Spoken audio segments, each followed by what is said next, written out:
இயேசுவின் ஜெப கோபுரம் ஊழியங்கள் வழங்கும்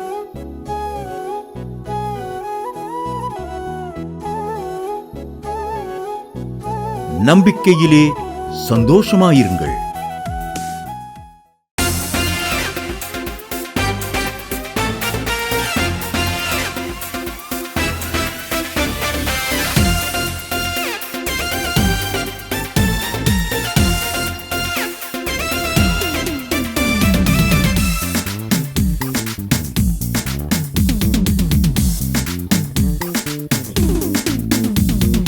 அபிஷேகம் நல்ல அபிஷேகம், ஆனந்த தைல அபிஷேகம், இன்று அபிஷேகம் நல்ல அபிஷேகம், ஆனந்த தைலத்தின் அபிஷேகம், புது எண்ணெய் அபிஷேகம், புண்ணியர் தருகிற அபிஷேகம், புது எண்ணெய் அபிஷேகம், பரிசுத்த அபிஷேகம் நல்ல அபிஷேகம், ஆனந்த தைல அபிஷேகம், இன்று அபிஷேகம் நல்ல அபிஷேகம், ஆனந்த தைலத்தின் அபிஷேகம். உங்கள் கட்டுகளை நீக்கி உங்கள் சிறையிருப்பை மாற்றுவது ஆண்டவராகிய இயேசு கிறிஸ்துவின் அபிஷேகம் மட்டுமே.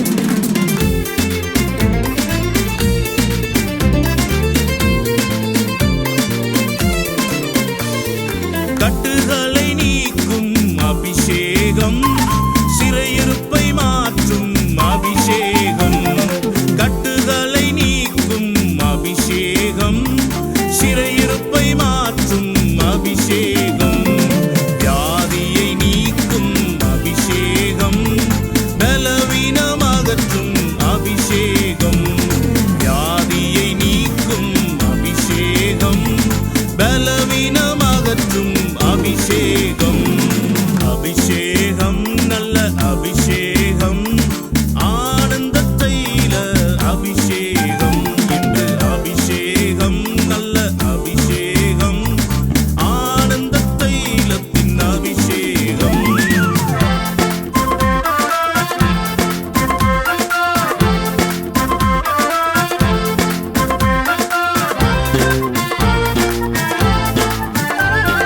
சாத்தானை ஜெயித்த அபிஷேகம், சாவை வென்ற அபிஷேகம், சாத்தானை ஜெயித்த அபிஷேகம், சாவை வென்ற அபிஷேகம், கிருபையை பொழிந்திடும் அபிஷேகம், மகிமையால் நிரப்பும் அபிஷேகம், கிருபையை பொழிந்திடும் அபிஷேகம், மகிமையால் நிரப்பும் அபிஷேகம், அபிஷேகம் நல்ல அபிஷேகம், ஆனந்த தைல அபிஷேகம், இன்று அபிஷேகம் நல்ல அபிஷேகம், ஆனந்த தைலத்தின் அபிஷேகம். எல்லாவித மந்திரத்திலிருந்தும் பிசாசின் வல்லமையிலிருந்தும் விடுதலை தருவது ஆண்டவராகிய இயேசு கிறிஸ்துவின் அபிஷேகம் மட்டுமே.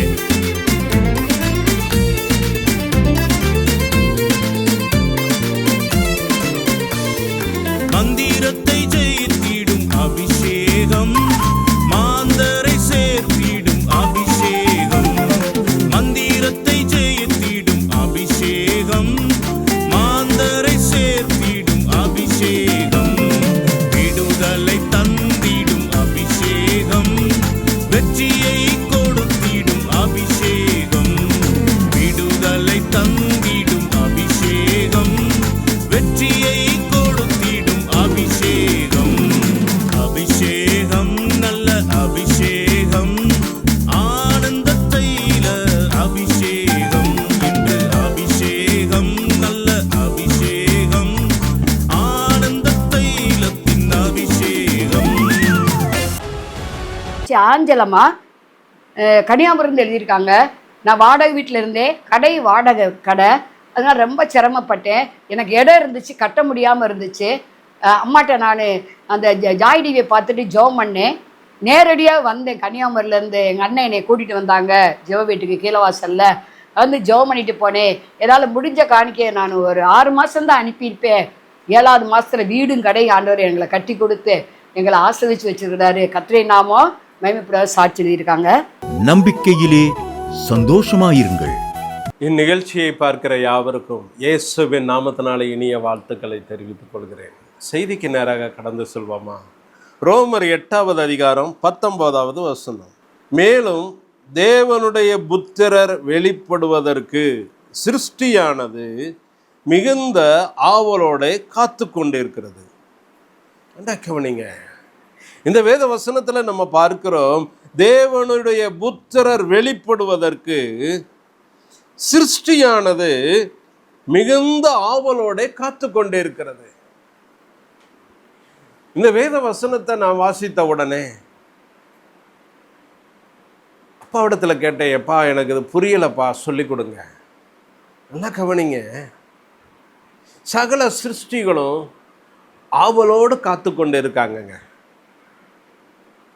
நமக்கு முன்னாடி போன எல்லா முற்பிதாக்களும் ஆவலோட காத்து கொண்டு இருக்கிறாங்க.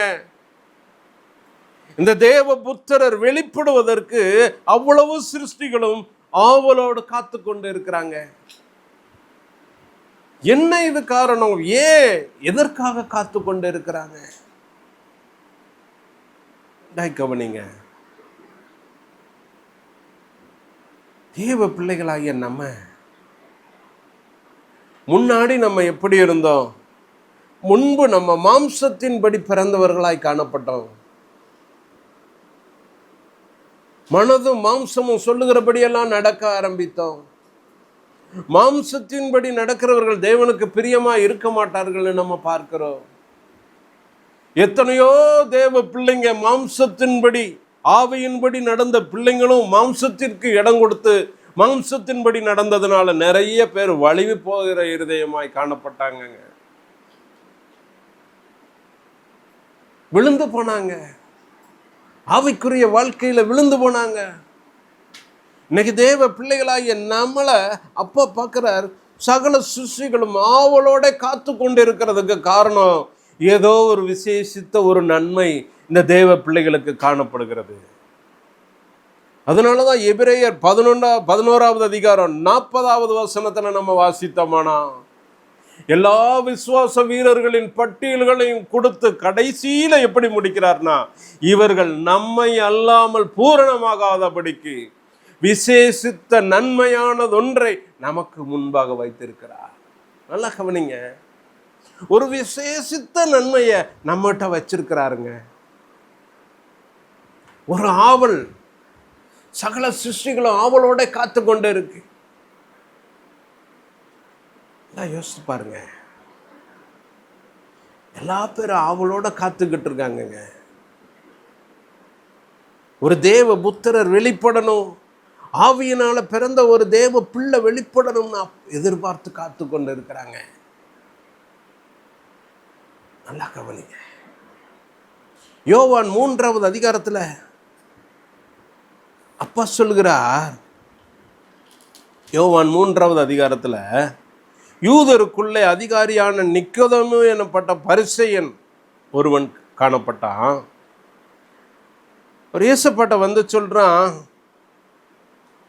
ரபி, நீர் தேவனிடத்தில் வந்த போதகர் என்று நான் அறிந்திருக்கிறோம். ஏனெனில் ஒருவனும் தன்னுடனே தேவன் இராவிட்டால் நீர் செய்கிற இப்படிப்பட்ட அற்புதங்களை செய்ய மாட்டான் என்றான்.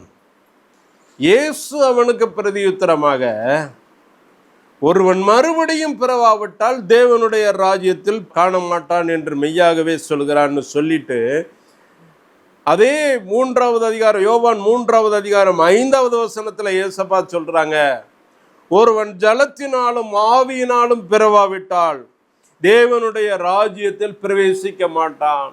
நல்ல கவனிங்க, இன்னைக்கு தேவ பிள்ளைகளாகிய நம்ம தேவ புத்திரரா வெளிப்பட வேண்டுமானா, மாம்சத்துல தான் நம்ம பிறந்திருக்கிறோம், மண்ணில இருந்து தான் நம்ம உருவாக்கப்பட்டிருக்கிறோம். இந்த மாம்சத்துல பிறந்த நம்ம ஜலத்துல பிறக்கணும், அதுக்கப்புறம் ஆவியில பிறக்கிறவர்களாய் காணப்படணும். ஜலத்துல பிறக்கணும், ஆவியில பிறக்கணும். இதைத்தாங்க அப்பா எதிர்பார்க்கிறார். யாரெல்லாம் ஜலத்துல பிறக்கிறாங்களோ அவரை கிறிஸ்து என்று அறிக்கையிட்டு, தங்கள் பாவங்களை அறிக்கையிட்டு, எல்லாத்தையும் அறிக்கையிட்டு, ஜலத்தினால ஞானஸ்நானம் வாங்கி மனம் திரும்புகிறார்களோ அவர்களுக்குள்ள புது வாழ்க்கை வாழ ஆரம்பிக்கிறாங்கங்க. மறுபடி பிறந்த ஒரு அனுபவம். நல்லா கவனிங்க. இந்த ஜலத்துக்குள்ள தண்ணியில மூழ்கி ஞானஸ்நானம் எடுக்கும்போது என்ன நடக்கிறது? அவர்களுக்குள்ள இருந்த அந்த சுயம் என்பது செத்து அழிகிறது. அவர்களுக்குள்ள இருந்த மாம்சத்தின் கிரியைகள் செத்து அழிகிறது. மறுபடி எழும்பும்போது அவர்கள் புது மனுஷனாய் மாறுகிறார்கள். இது ஜலத்துல ஞானஸ்நானம் எடுக்கிற ஒரு அனுபவம். அதுக்கடுத்து ஒரு அனுபவம் அப்பா கொடுக்கிறார். ஆவியினாலும் பிறவாவிட்டால், இரண்டாவது அப்பா சொல்கிற வார்த்தை, ஆவியினால தேவ பிள்ளைங்க பிறக்கணுங்கய்யா. இந்த ஆவியினால பிறக்கல பிள்ளைங்க தேவ புத்திரரா மாறுவாங்க. ரோமர் 8வது அதிகாரத்துல நம்ம வாசிக்கிறோம், எவர்கள் தேவனுடைய ஆவியினால நடத்தப்படுகிறார்களோ அவர்களே தேவனுடைய புத்திரர். நீங்களும் நானும் தேவ ஆவியினால நடத்தப்பட்டவர்களாய் காணப்படணும் என்பதுதான் அப்பாவுடைய விருப்பம். இந்த சிருஷ்டி வெளிப்படணும்னு ஆவலோடு காத்துக்கிட்டு இருக்காங்கங்க. நல்லா கவனிங்க.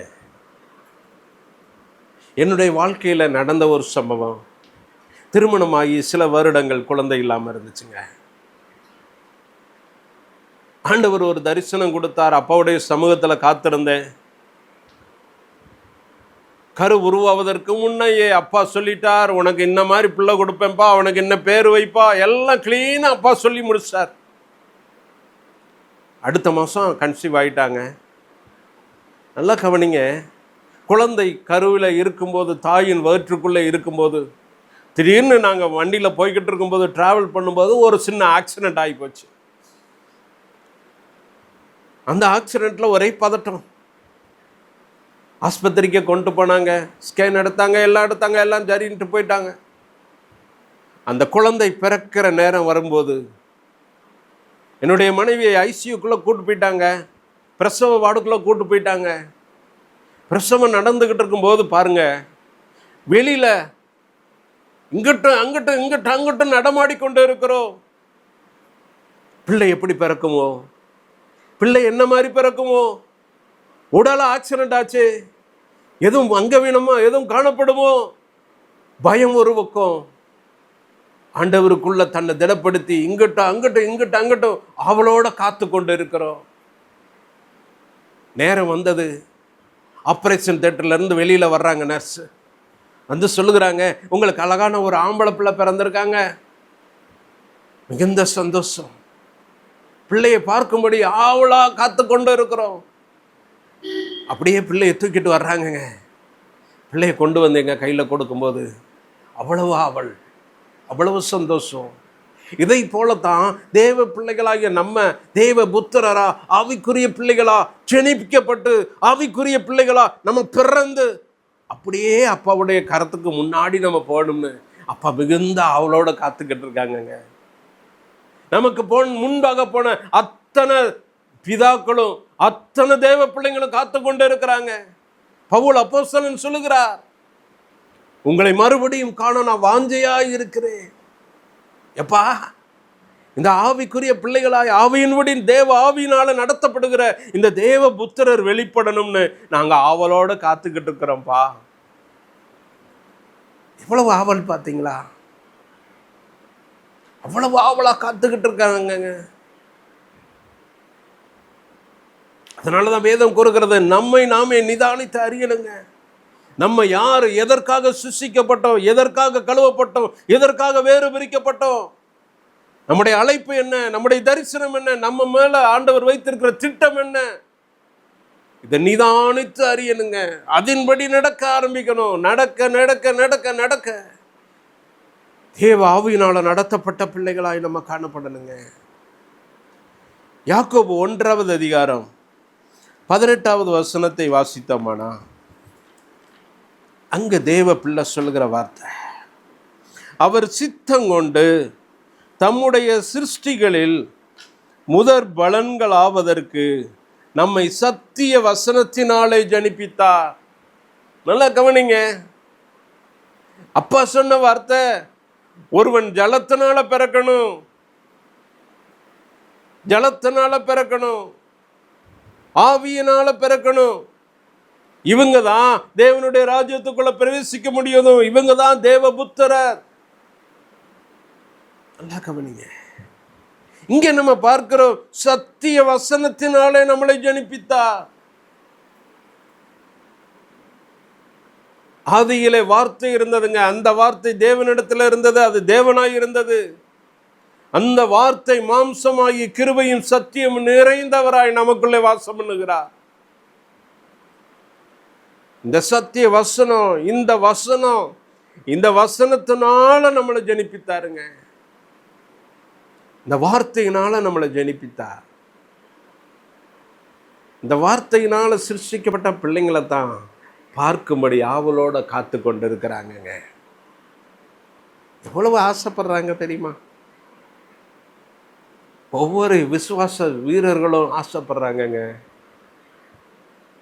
ஆண்டவருக்காக விசுவாசத்துல வைராக்கியமாக இருந்த நம்முடைய முற்பிதாவாகிய ஆபிரகாம் ஆசையா இருக்கிறாரு, மோசே ஆசையா இருக்கிறாருங்க, தானியேல் ஆசையா இருக்கிறாரு. ஆண்டவருக்காக வைராக்கியமாய் நின்ன சாத்ராக் மேஷாக் ஆபேத்நேகோ ஆசையா இருக்கிறாங்க.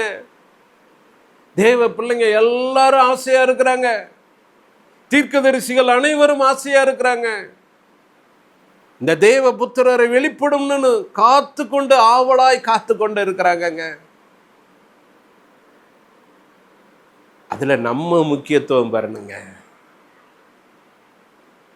இதனாலதான் அப்பா சொல்லுகிறார், நம்மை அல்லாமல் பூரணமாகாதபடிக்கு விசேஷித்த நன்மையானதொன்றை கர்த்தர் நமக்காக முன்வைத்திருக்கிறார். விசேஷித்த நன்மை. என்ன நன்மை? இந்த பிள்ளைங்க மாம்சத்தின்படி நடக்கிற பிள்ளைங்களாப்பா. இந்த பிள்ளைங்க ஜலத்தினால பிறந்த பிள்ளைங்க. இந்த பிள்ளைங்க ஆவியினால பிறந்த பிள்ளைங்க. இந்த பிள்ளைங்க தேவ ஆவியினால் நடத்தப்படுகிற பிள்ளைங்க. இந்த பிள்ளைங்க வசனத்தினால உண்டான பிள்ளைங்க. அந்த ஒரு பாக்கியம் நமக்கு வேணுங்க. இந்த ஒரு பாக்கியம் நமக்கு வேணும். அந்த ஒரு பாக்கியமும் கிருபை நமக்கு இருக்கும்போது பாருங்க, பரலோகமே சந்தோஷப்படுங்க. அப்பா சந்தோஷப்படுவார். நல்லா கவனிங்க. தேவ பிள்ளையாகிய ஸ்தேவானை குறித்து நம்ம வாசிக்கிறோம். ஸ்தேவானை குறித்து வாசிக்கும் போது அப்போஸ்தலரில் பார்க்கிறோம், ஸ்தேவானை கல்லெறிந்து கொள்ளுகிறாங்க. அவர் முழங்காடிப்படியிட்டு இயேசு சாமி செய்த பிரகாரமாகவே, ஏசப்பா சிலுவையில் சொன்ன பிரகாரமாகவே, பிதாவே இவர்களுக்கு மன்னியும்னு சொல்லி ஜெபம் பண்றார். இவங்க செய்யறது என்னதுன்னு தெரியாம செய்யறாங்கப்பான்னு சொல்லி ஜெபம் பண்றார். அந்த ஸ்தேவான் கல்லெறிந்து கொல்லப்படும் போது அவருடைய கண்களை அப்பா திறக்கிறார். திறந்து சொல்லுகிறார், வானம் திறந்திருக்கிறதையும் மனுஷகுமாரன் நின்று வரவேற்கிறதையும் நான் காண்கிறேன். நல்லா கவனிங்க. ஒரு தேவ பிள்ளைய பார்க்கும்படி வரவேற்கும்படி ஏசப்பாவே எழுந்து நிற்கிறாருங்க. ஏசப்பாவே எழுந்து நிற்கிறார். இதை போலத்தான் சாமுவேல் தீர்க்கதரிசிட்ட சொன்னார், ஈசாயின் வீட்டுக்கு நீ போப்பான்னு சொல்லும்போது அவர் அதே மாதிரி போனார். பலி விருந்து ஆயத்தப்படுத்தினாங்க, எல்லாம் செஞ்சாங்க. அபிஷேகம் பண்ணும்படி காத்திருக்கும் போது ஈசாயினுடைய ஒவ்வொரு பிள்ளைங்களாம் வர்றாங்க. அப்பா சொல்றாரு, அப்பா நான் மனுஷர் பார்க்குற விதமாக நான் பார்க்கறது இல்லைப்பா. நீ இவனுடைய சரீர வளர்ச்சியை நீ பார்க்க வேண்டாம், இவனுடைய வெளிப்பிரகாரமான வாழ்க்கையை நீ பார்க்க வேண்டாம்ப்பா. நான் இருதயங்களை ஆராய்ந்து அறிந்திருக்கிறேன்ப்பா. அப்படியே ஒவ்வொருத்தராய் வரும்போது கடைசியில புறக்கணிக்கப்பட்ட ஒரு தேவ பிள்ளை, வனாந்தரத்திலே ஆடுகளின் பின்பாய் ஆடுகளை மேய்த்து கொண்டிருந்த தேவ பிள்ளைய அழைத்து வரும்படி ஆட்களை அனுப்புறாங்க. அவன் உள்ள வர்றான். அவன் சின்ன பையன் தாங்க, வாலிப வயசு பையன். ஆனா தீர்க்கதரிசியோ முதியவர். தேவ ஆவியை பெற்ற ஒரு மனுஷன், ஆண்டவருடைய வார்த்தையின்படி நடக்கிற ஒரு தெய்வ பிள்ளை, ஒரு கணம் பெற்ற பிள்ளை. இந்த தாவீது உள்ள வந்த உடனே அப்பா சொல்கிறார், நீ எழுந்து இவனை அபிஷேகம் பண்ணு. நல்லா கவனிங்க, கனப்படுத்துகிறாருங்க. குடும்பத்தில் அற்பமா எண்ணப்பட்ட அந்த தாவீதை ஆண்டவர் கனப்படுத்தினாருங்க. கனப்படுத்தும்படி எழுந்து நின்று அபிஷேகம் பண்ணுன்னு சொன்னாருங்க. நல்லா கவனிங்க, இந்த கணம் எப்படி வந்தது? இந்த கணம் எப்படி வந்தது?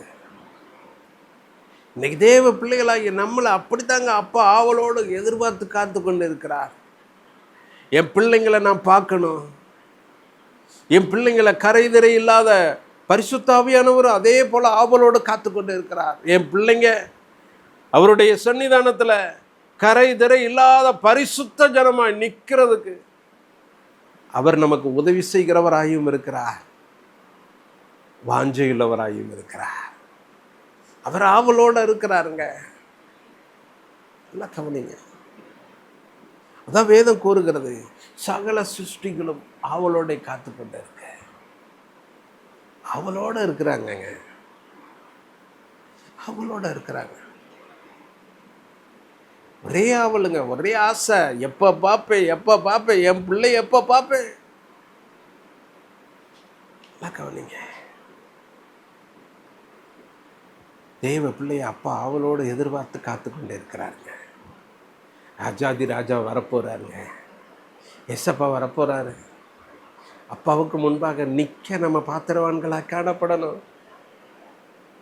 கரைதிரை இல்லாத வாழ்க்கை வாழணும். இதுவரை மாம்சத்தின்படி எப்படி எப்படியோ நம்ம நடந்திருக்கலாம்.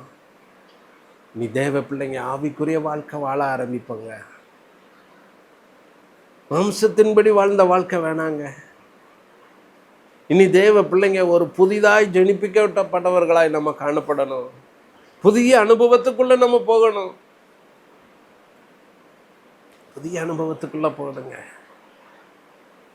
அப்பா சொல்வாரு, அப்பா முந்தினவைகளை நினைக்க வேண்டாம், பூர்வமானவைகளை சிந்திக்க வேண்டாம், இதோ புதிய காரியத்தை நான் செய்கிறேன். இன்றைக்கே அதை தோன்றும். வனாந்தரத்தில் வழியை உண்டு பண்ணுகிறேப்பா. உங்களுடைய வாழ்க்கையில் வனாந்தரத்தில் வழியை உண்டு பண்ணுவார். ஒரு சிருஷ்டியானது புது சிருஷ்டி உண்டு பண்ணும்படி ஆவலோடு காத்து கொண்டு இருக்கிறார். நீங்களும் நானும் புதிதாய் பிறந்தவர்களாய் தேவ சமூகத்தில் காணப்படணுங்க. அப்பா எதிர்பார்த்து கொண்டு இருக்கிறாருங்க. நம்ம எதிர்பார்க்கறது ஏனோதானு எதிர்பார்க்கிறோம். தேவ ஊழியர்கள் சொல்லிக்கொண்டே இருக்கிறாங்க. வேதம் சொல்லுகிறது, இதோ சீக்கிரத்தில் வருகிறேன், சீக்கிரத்தில் வருகிறேன். நல்லா கவனிங்க, இப்படிப்பட்ட பிரசங்கம் நிறைய நடக்குது. அதை கேட்டு கேட்டு ஜனங்கள் என்ன சொல்றாங்க, என்னப்பா அன்னைக்கு இருந்து இதைத்தாம்பா சொல்லிக்கிட்டு இருக்கிறாரு, எல்லாம் அன்னைக்கு இருந்து இதைத்தாம்பா சொல்லிக்கிட்டு இருக்காரு. வேதம் கூறுகிறது எல்லாரும் மனம் திரும்பணும், எல்லாரும் ரட்சிக்கப்பட வேண்டும் என்பதே அப்பாவுடைய ஆவல். அதுதான் அப்பாவுடைய சித்தம். அதுக்காகவே அப்பா தாமதிக்கிறார். தாமதிச்சு அவருடைய வருகையை லேட் பண்றதுக்கு காரணம் என்ன தெரியுமா? எல்லாரும் ரட்சிக்கப்படணும், எல்லாரும் தெய்வ சமூகத்தில் நீதிமான்களாய் காணப்படணுங்க. அப்படி காணப்பட வேண்டுமானா ஜலத்தினால ஞானஸ்நானம் வாங்கணும். இதுவரை இயேசுப்பாவை ஏற்றுக்கொண்ட நீங்க ஜலத்தினால ஞானஸ்நானம் வாங்கலைன்னா தண்ணீரினால முதல் ஞானஸ்நானம் வாங்க ஒப்பு கொடுங்க. அது நம்மளை சுத்தமாக்கும். அவரே என்னுடைய நேசகுமாரன், அவரே பிரியப்படுத்த விரும்புகிறேன்னு சொல்லி நம்முடைய சுயம் சாம்பலாய் மாறணுங்க. இந்த ஜலத்தினால ஞானஸ்நானம் பண்ணி புது சிருஷ்டியாய் நம்ம எழும்பணும். அடுத்த ஆவியினால ஞானஸ்நானம் வாங்கணும். யோவான் ஸ்நானகன் இயேசப்பாவை பார்த்து சொன்ன காரியம் அதுதான். சொன்ன காரியம், ஜனங்களை பார்த்து சொல்லுகிறார் யோவான் ஸ்நானகன், ஐயா, நான் உங்களுக்கு ஜலத்தினாலதான் ஏன் ஞானஸ்நானம் கொடுக்குறேன், ஆனால் என்னிலும் எனக்கு பின்பாக ஒருத்தர் வருகிறார், அவர் என்னிலும் மேன்மையுள்ளவர், அவர் உங்களுக்கு அக்கினியினாலும் ஞானஸ்நானம் கொடுப்பார், பரிசுத்த ஆவியினால ஞானஸ்நானம் கொடுப்பார். நல்லா கவனிங்க, ஞானஸ்நானமே 3 விதமா இருக்குங்க. ஜலத்தினால உண்டாகிற ஞானஸ்நானம், அக்கினியினால உண்டாகிற ஞானஸ்நானம், பரிசுத்த ஆவியானவரால் உண்டாகிற ஞானஸ்நானம். இந்த 3 ஸ்நானங்களும் ஒரே ஸ்நானம், ஞான ஸ்நானம். தேவ பிள்ளைங்க ஞானத்தை கற்றுக்கொள்ளும்படி அருளப்படுகிற ஒரு ஸ்நானம். கவனிங்க, அப்பொழுதுதான் புது சிருஷ்டியை நம்ம உருவாக்க முடியுங்க. பழையவைகள்லாம் ஒளிந்து போகின, எல்லாம் புதிதாகின. இந்த புது சிருஷ்டி வெளிப்படணும்னு சிருஷ்டி ஆவலோட காத்து கொண்டே இருக்கிறாங்க. செபிக்கும்படி கண்களை மூடுவோமா. தகப்பனே, நீர் பேசின வார்த்தைகளுக்கு நன்றி செலுத்துகிறோம். அப்பா, உங்களுடைய ஆவல், உங்களுடைய எதிர்பார்ப்பு எங்கள் வாழ்க்கையில் நிறைவேறணும்ப்பா. இதுவரை மாம்சத்தின்படி நடந்த நாங்கள் ஆவியின்படி நடக்க, பரிசுத்த ஆவியானவருடைய ஒத்தாசையோடு நடக்க, தேவ ஆவியினாலே நாங்கள் நடக்க எங்களை அர்ப்பணிக்கிறோம். குறைகள் குற்றங்களை மன்னிங்கப்பா. புதிதாய் ஜனிப்பிக்கப்பட்டவர்களாய், ஜலத்தினால ஞானஸ்நானம் பெற்றவர்களாய், அக்கினியினால ஞானஸ்நானம் பெற்றவர்களாய், பரிசுத்த ஆவியானவரால் ஞானஸ்நானம் பெற்றவர்களாய், புது சிருஷ்டியாய் நாங்கள் காணப்படணும்ப்பா. பழையவைகளாக எங்களை விட்டு ஒளிஞ்சு போகணும்ப்பா. எங்களுடைய சுயம் சாம்பலாய் மாறணுமப்பா. உங்களுடைய சித்தம் எங்கள் வாழ்க்கையில் நிறைவேறணும். இயேசுவின் நாமத்தில் கெஞ்சி கேட்கிறோம் நல்ல பிதாவே, ஆமென், ஆமென். மாணவர்களே, அதிசய கல்வாரி ஊழியங்கள் மூலம் ஒவ்வொரு மாதமும் தேவனால் எல்லாம் கூடும் பத்திரிகையை நாங்கள் வெளியிடுகிறோம். தேவ சமூக பாடல்கள் DVD, ACD இந்த பாடல்களை நாங்கள் வெளியிடுகிறோம். அதிசய கல்வாரி ஊழியம் இது தீர்க்க தரிசன ஜெப ஊழியமாக நடைபெறுகிறது. இந்த ஊழியங்களுக்காக ஜெபிக்க, காணிக்கையை அனுப்ப தாங்க மறவாதிருங்கள். ஜெபிக்கிற, கொடுக்கிற, உழைக்கிற உங்கள் ஒவ்வொருவரையும் ஆண்டவர் தாமே ஆபிரகாமை ஆசீர்வதித்தது போல சகல விதத்திலும் உங்களை ஆசீர்வதிப்பாராக. ஆமென். ஜிபே மூலமாகவும் நீங்கள் தாங்கும்படி உங்களை பட்சமாய் கேட்டுக்கொள்கிறோம். எங்களுடைய ஜிபே எண்ணானது 9439308550. எங்களது முகவரி சகோதரி எலிசபெத் சுந்தரராஜன், எண் 27, பொதிகை தெரு, குழந்தைசாமி நகர், வண்டியூர், மதுரை 20. செல்போன் எண்கள் 948717955328 மற்றும் 9443930850.